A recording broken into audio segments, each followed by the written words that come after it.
NSS એટલે એક યુવા સેવા યોજના જેનો મુખ્ય હેતુ સમાજ સેવા, શિસ્ત, નેતૃત્વ, જવાબદારી અને રાષ્ટ્રપ્રેમની ભાવના વિકસાવવાની છે. NSS camp 2026 SPT arts and science college ગોધરાનો ત્રીજો મેગા કેમ્પ છે તે એનએસએસ વિભાગ દ્વારા આયોજિત કરવામાં આવ્યો હતો. આ કેમ્પ 16 માર્ચથી 22 માર્ચ 2026 દરમિયાન પ્રાથમિક શાળા વાસાપુરમાં યોજવામાં આવ્યો હતો. આ કેમ્પના પ્રોગ્રામ ઓફિસર્સ ડૉક્ટર રૂપેશન નાકર સર અને ડૉક્ટર ગૌતમ ચૌહાણ સર હતા, જેમના માર્ગદર્શન હેઠળ એનએસએસના સ્વયંસેવકોએ ગામમાં વિવિધ સેવા કાર્યો કર્યા હતા. આ કેમ્પનો મુખ્ય વિષય વાસાપુરમાં દીકરીઓને બચાવો અને શિક્ષિત બનાવો જેથી તેમનો વિકાસ થાય તેવો હતો. ત્યાં પહોંચતાની સાથે અમે બાળકો અને શિક્ષકો સાથે પરિચય મેળવ્યો અને દીપ પ્રાગટ્યથી એનએસએસના પ્રથમ દિવસની શરૂઆત કરી હતી. વાસાપુરના વિદ્યાર્થીઓ સાથે મળીને અમે ગામમાં રેલી કાઢી, જેમાં એનએસએસના વિવિધ નારાઓ જેવા કે બેટી બચાવો, બેટી પઢાઓ અને પ્રદૂષણ પર અટકાવ, કુરિવાજો પર પ્રતિબંધ તથા એનએસએસનો પ્રચાર કર્યો. તેનાથી ગ્રામજનોમાં જાગૃતતા ફેલાવવામાં આવી હતી.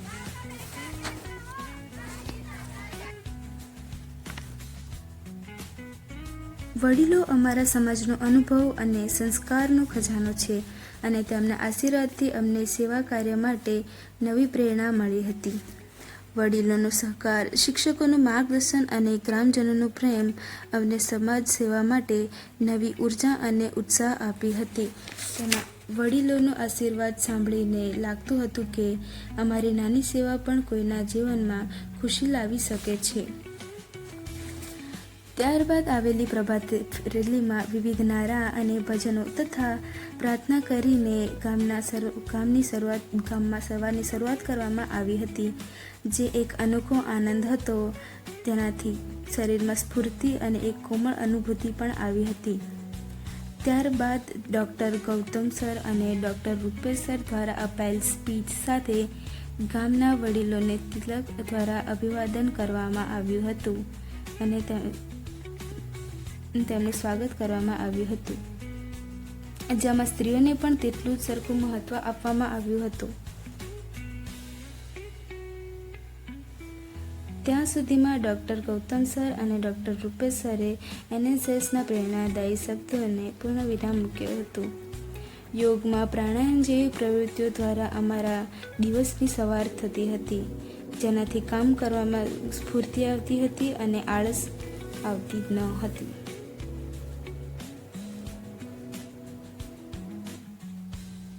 ભોજન, બાળકોની સંભાળ તથા ગ્રામજનોમાં ખજૂરની વહેંચણી અને પ્રાર્થના જેવી પ્રવૃત્તિઓ દ્વારા સ્વયંસેવકોએ આ કેમ્પમાં નવા અનુભવો મેળવ્યા અને નવા કાર્ય કરવાની સ્ફૂર્તિ આવી હતી. પ્રાર્થના કરવાથી મનને શાંતિ અને મન શુદ્ધ બને છે. તેનાથી આપણને જોઈને બાળકોએ પણ કેટલીક શીખ મેળવી હતી.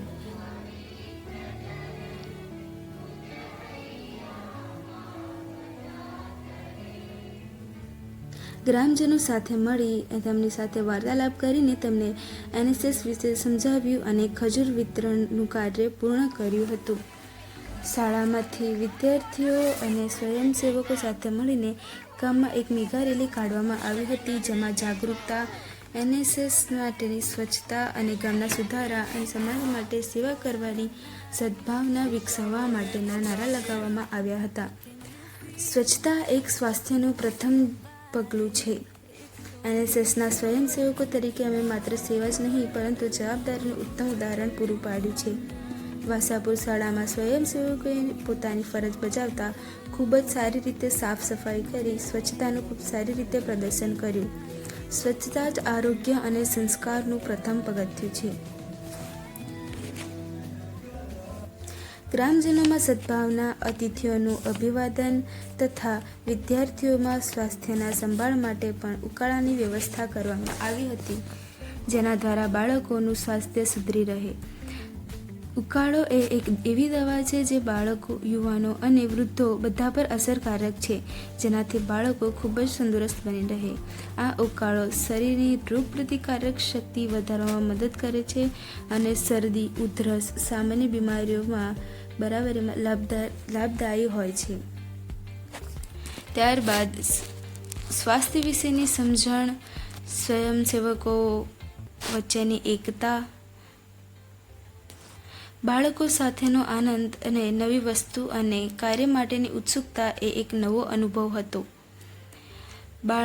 ત્યારબાદ ડૉક્ટર ચિરાગ રાણા દ્વારા અધ્યક્ષતામાં બાળકોમાં રક્ત જૂથની ચકાસણી કરવામાં આવી હતી.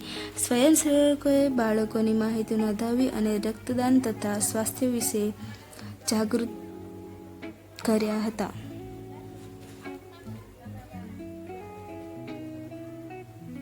વિવિધ ટીમ દ્વારા વિવિધ કાર્યો, ત્યારબાદ નિષ્ણાંતોનો પરિચય, ચપ્પલની વહેંચણી દ્વારાથી વિદ્યાર્થીઓને ખૂબ જ આનંદ આવ્યો હતો. બાળકોને ડૉક્ટર સુજાત વલી સર દ્વારા કહેવામાં આવેલ સ્વાસ્થ્ય અને હાઇજીન માટેની સલાહો જેવી કે આહારમાં પ્રોટીન લેવું અને શરીરને નુકસાન કરતા આહારને જેવી માંદગીથી બચી શકાય. અને ત્યારબાદ ગામના બીજા NSSના કાર્ય પૂર્ણ કરીને અમે ફરી પૂર્ણ કર્યા.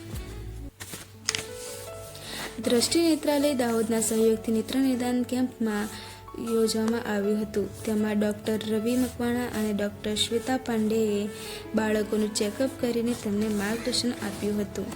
પોસ્ટર પ્રેઝન્ટેશન જે જુદા જુદા સોશિયો સાયન્ટિફિક થીમ જેવી કે બેટી બચાવો બેટી પઢાઓ, સ્વચ્છતા અને ચોખ્ખાઈ વિશે સમજણ અને તેનો ઉકેલ તથા પ્લાસ્ટિકનો ઉપયોગ કરવાથી તથા જલીય અને પર્યાવરણ નુકસાન વગેરે પર સમજણ કેળવવામાં આવી હતી. અને તેમને નિરંજન પુરાણી અને પ્રદીપસિંહ હાડા સાહેબે ખૂબ ઉપયોગી કાયદા તેમજ સ્પર્ધાત્મક પરીક્ષા અંગેના વ્યાખ્યાન આપ્યા જે ખૂબ જ ઉપયોગી રહ્યા હતા.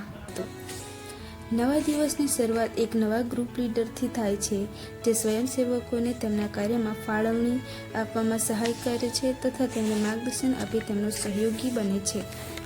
ડૉક્ટર રવિ મકવાણા અને તેમની સાથે આવેલ ટીમનો વાસાપુર ગામ ખાતે મુલાકાત લેવા બદલ તેમનો આભાર માનવામાં આવ્યો હતો. બાળકો સાથે તેમની રીત અને ભાષામાં સમજાવી તેમની સાથે ખૂબ સહજતાપૂર્વક વાર્તાલાપ કરવામાં આવ્યો હતો અને શાંતિથી તેમની તપાસ ડૉક્ટર શ્વેતા દ્વારા કરવામાં આવી હતી. ડૉક્ટર શ્વેતા દ્વારા કયા રોગ કેવી રીતે થાય છે, શેના દ્વારા થાય છે તેની જાણકારી મેળવવામાં આવી હતી અને બાકીની ટીમનો પણ ખૂબ જ આભાર માનીને તેમનું સન્માન કરવામાં આવ્યું હતું.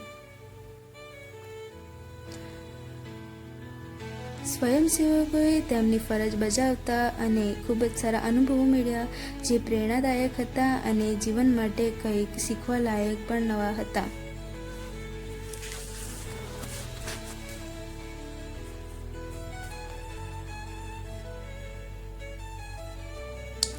એક ગ્રુપ લીડરનો હોદ્દો એ પોતાની જવાબદારી કેવી રીતે સંભાળવી અને બીજાને માર્ગદર્શન કેવી રીતે આપવાની હોય અને પોતાના ટીમને કેવી રીતે સંભાળી રાખવાનું તેવી હોય છે. વિદ્યાર્થીઓને મકઈ સંશોધન કેન્દ્રની મુલાકાત કરાવીને ગાંધી સ્પેશિયલ બહેરામુંગાની શાળામાં લઈ જવામાં આવ્યા હતા. ત્યાંના શિક્ષકો અને બાળકોએ સ્કૂલનો પરિચય બોલતાની સાથે સાઇન લેંગ્વેજમાં પણ સમજાવ્યો હતો. ગરબા માત્ર એક નૃત્ય નથી પરંતુ તે એકતા, આનંદ અને ઉત્સાહનો અનુભવ કરાવે છે. જ્યારે આ વિદ્યાર્થીઓ બહેરા અને મૂંગા હોવા છતાં જીવનના દરેક રંગને દિલથી અનુભવે છે તે આપણને શીખવે છે કે આનંદ માટે શબ્દોની જરૂર નથી, તેના માટે મનનો ભાવ અને એકતાનો ઉમંગ જ પૂરતો છે. મકાઈ સંશોધન કેન્દ્ર અને એગ્રીકલ્ચર એન્જિનિયરિંગ કોલેજનો શૈક્ષણિક પ્રવાસમાં બાળકોને ખૂબ જ મજા આવી હતી. ગાંધી સ્પેશિયલ બહેરામુંગા અને મકાઈ સંશોધનમાંથી શૈક્ષણિક માહિતીઓ મેળવ્યા બાદ બધાએ સામૂહિક ભોજનનો આનંદ લીધો હતો.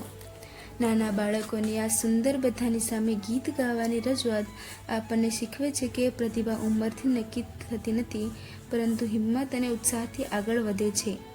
તેઓ જ્યારે પોતાની કલાનું રજૂઆત કરે છે ત્યારે તેઓ નાનપણથી જ પોતાનામાં આત્મવિશ્વાસ વિકસાવી દે છે જે એક પ્રકારની અંદરની આવડત છે. આ આવડત તેમના વિકાસમાં ખૂબ જ સહાય કરે છે. બાળકોમાં પોતાની કલાનું પ્રદર્શન કરવામાં અને નવી વસ્તુઓ જાણીને શીખવાનો ખૂબ જ ઉત્સાહ હોય છે જે તેમને જ્ઞાન તરફ આગળ વધારે છે. બાળકોને નવી પ્રવૃત્તિઓ પ્રત્યેનો આનંદ અનોખો હોય છે. શાળાની વિદ્યાર્થીઓ દ્વારા રજૂ કરવામાં આવેલ સ્વચ્છતા પરનો ડાન્સ માત્ર એક પ્રદર્શન ન હતો પરંતુ સ્વચ્છતા એ સેવાનો જીવંત સંદેશ હતો. સાંસ્કૃતિક કાર્યક્રમોની શરૂઆત મનોરંજનથી લઈને સમાજને જાગૃત કરવાના સશક્ત પ્રયત્નો કરવાની હતી. મનોરંજન સાથે તેમાં ગ્રામજનોને ગ્રામજનોને સમાજના કુરિવાજો જેવા કે બાળ વિવાહ પર નાટક રચી તેમનામાં બદલાવ લાવવાની કોશિશ કરવામાં આવી હતી, જેમાંથી તેમને શ્રેષ્ઠ માનીને સન્માન પણ કરવામાં આવ્યું હતું. વિદ્યાર્થીઓ, શિક્ષકો અને સ્વયંસેવકો આ પ્રવૃત્તિનો ખૂબ જ આનંદ લઈ રહ્યા હતા. ત્યારબાદ સાથે સાથે થોડું હાસ્ય ઉમેરતા તેની શિખામણ આપતા દારૂ અને ડ્રગ્સ વિશેનું નાટક રજૂ કરીને ગ્રામજનોને તેમનો સંદેશ પહોંચાડવામાં આવ્યો હતો. સુપર સિનિયર, જે અમારી પહેલાં અહીંયા સ્વયંસેવકો તરીકે કામ કરી ચૂક્યા હતા, તેમણે તેમના અનુભવો જણાવ્યા. સાંસ્કૃતિક કાર્યક્રમના મુખ્ય અતિથિઓનું તિલક દ્વારા સન્માન કરવામાં આવ્યું હતું.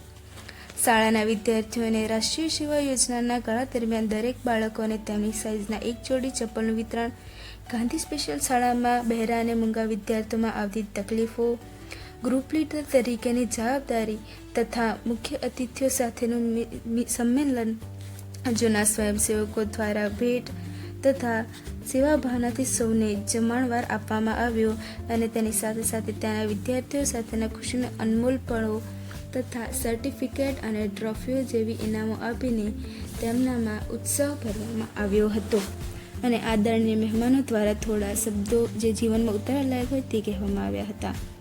એનએસએસના સાંસ્કૃતિક કાર્યક્રમની શરૂઆત પ્રાર્થના દ્વારા કરવામાં આવી હતી.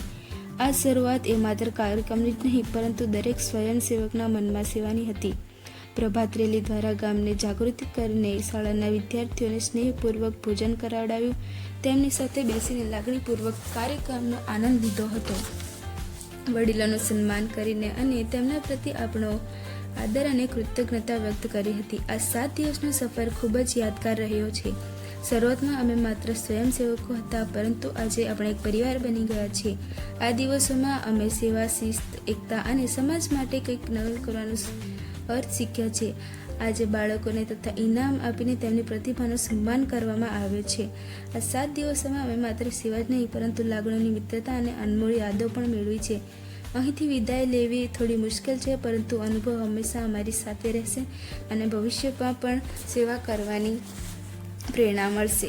એનએસએસનો મુખ્ય હેતુ નોટ મી બટ યુ એટલે કે પોતાના કરતાં પહેલાં હંમેશા સમાજ વિશે વિચારવાનું છે. આજે જ્યારે આ કેમ્પ પૂર્ણ થઈ રહ્યું છે ત્યારે દિલમાં ખુશી અને ઉદાસી બંને છે. ખુશી એ વાતની છે કે અમે સમાજ માટે કંઈક સારું કરી શક્યા અને ઉદાસી એ વાતની કે આ સુંદર 7 દિવસ હંમેશા માત્ર યાદ જ બની રહેશે. ધન્યવાદ. આ સમગ્ર પ્રોગ્રામ માટે આશીર્વાદ આપનાર અમારી કોલેજના આચાર્ય ડૉક્ટર એમ.બી. પટેલ અને પંચમહાલ શિક્ષક પ્રચારક મંડળ ગોધરાના પ્રમુખ શ્રી ભૂપેશ શાહ સાહેબનું પ્રેરણા આપવા માટે તેમજ શ્રી ગોવિંદ ગુરુ યુનિવર્સિટી એનએસએસ વિભાગના કોર્ડિનેટર ડૉક્ટર સંજય જોશી તથા કુળ સચિવ ડૉક્ટર અનિલ સોલંકી અને કુળપતિ શ્રી ડૉક્ટર હરિભાઈ કાતરિયા સાહેબનું ખાસ માર્ગદર્શન માટે આભાર માનીએ છીએ.